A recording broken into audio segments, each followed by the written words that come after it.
Do you love your wife? Yes. Prove it. Like, what's the metric? Give me the number that helps me know, right? Because when you met her, you didn't love her.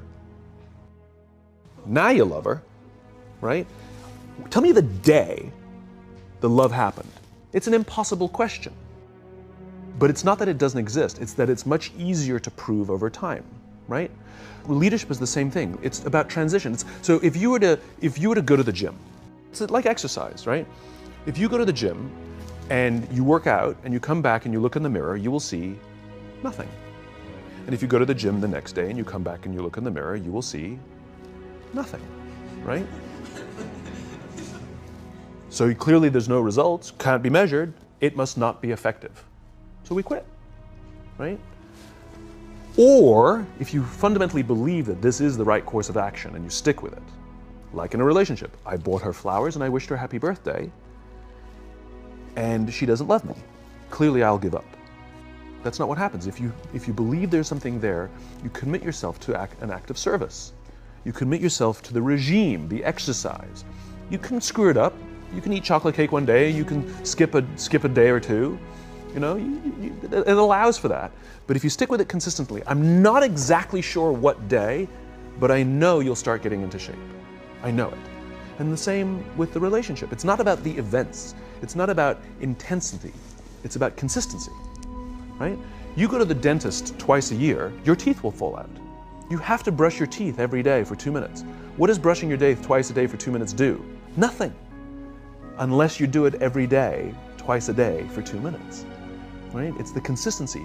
Going to the gym for 9 hours does not get you into shape. Working out every day for 20 minutes gets you into shape. So the problem is we treat leadership with intensity. We have a 2-day offsite, we invite a bunch of speakers, we give everybody a certificate, you're a leader, right? Those things are like going to the dentist. They're very important, they're good for reminding us or getting us back on track, learning new lessons, but it's the daily practice of all the monotonous, little, boring things like brushing your teeth that matter the most. She didn't fall in love with you because you remembered her birthday and bought her flowers on Valentine's Day. She fell in love with you because when you woke up in the morning, you said good morning to her before you checked your phone. She fell in love with you because when you went to the fridge to get yourself a drink, you got her one without even asking. She fell in love with you because when you had an amazing day at work and she came home and she had a terrible day at work, you didn't say, yeah, but let me tell you about my day. You sat and listened to her awful day and you didn't say a thing about your amazing day. This is why she fell in love with you. I can't tell you exactly what day, and it was no particular thing you did. It was the accumulation of all of those little things that she woke up one day and as if she pressed a button, she goes, I love him, right? Leadership is exactly the same. There's no event. There's no thing I can tell you you have to do that your people will trust you. It just doesn't work that way. It's an accumulation of lots and lots of little things that anyone by themselves is innocuous and useless. Literally, pointless by themselves. People will look at little things that are good leadership practices and say, that won't work, and you're absolutely right. But if you do it consistently, and you do it in combination with lots of other little things, like saying good morning to someone, that looking them in the eye. My friend George, who's a 3-star general in the Marine Corps, he says his test for leadership, and I love this, he goes, his test for a good leader is if you ask somebody how their day is going, you actually care about the answer. The number of times we're walking to a meeting, we're rushing, we go, how are you? Not good, I got to get to you later, I'm late for a meeting. Right. If you ask the question, you were standing there and you were listening to the answer. It's those little innocuous things that you do over and over and over and over that people will say, I love my job. Not I like my job. I like my job means, yeah, the challenge is great, they pay me well, I like the people. I love my job means, I don't want to work anywhere else. I don't care how much somebody else is willing to pay me. I'm devoted to the people here, and I care desperately about the people here as if they were my family.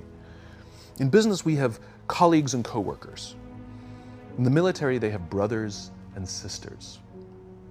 That's how they think of each other.